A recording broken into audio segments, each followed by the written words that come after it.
अपघातग्रस्तांना आता मोफत उपचार मिळणार। हो, बरोबर ऐकलात तुम्ही।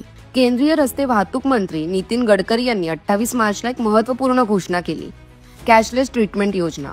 या योजनेअंतर्गत रस्ते अपघातग्रस्त व्यक्तीला अपघातानंतर 24 तासांच्या आत पोलिसांना माहिती दिल्यास सरकार त्यांच्या 7 दिवसाच्या उपचारांसाठी 1.5 लाखापर्यंतचा खर्च उचलणार आहे। तसेच हिट अँड रन प्रकरणांमध्ये मृत्यू झाल्यास पीडितेच्या कुटुंबियांना 2 लाखाचे सानुग्रह अनुदान दिले जाणार आहे।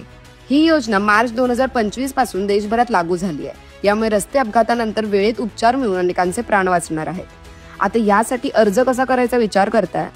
अपघात झाल्यानंतर तातडीने रुग्णालयात दाखल व्हा। 24 तासांच्या आत जवळच्या पोलीस स्टेशनमध्ये अपघाताची नोंद द्या। नंतर संबंधित रुग्णालय आणि पोलीस यांच्यामार्फत ही योजना लागू होते। अतिरिक्त कागदपत्रे आणि ऑनलाईन फॉर्म भरायची गरज नाही। ही स्वतःहून सक्रिय होणारी योजना आहे। ही माहिती लवकरात लवकर सर्वांना शेअर करा आणि हा व्हिडिओ आवडला असेल तर आम्हाला फॉलो करा।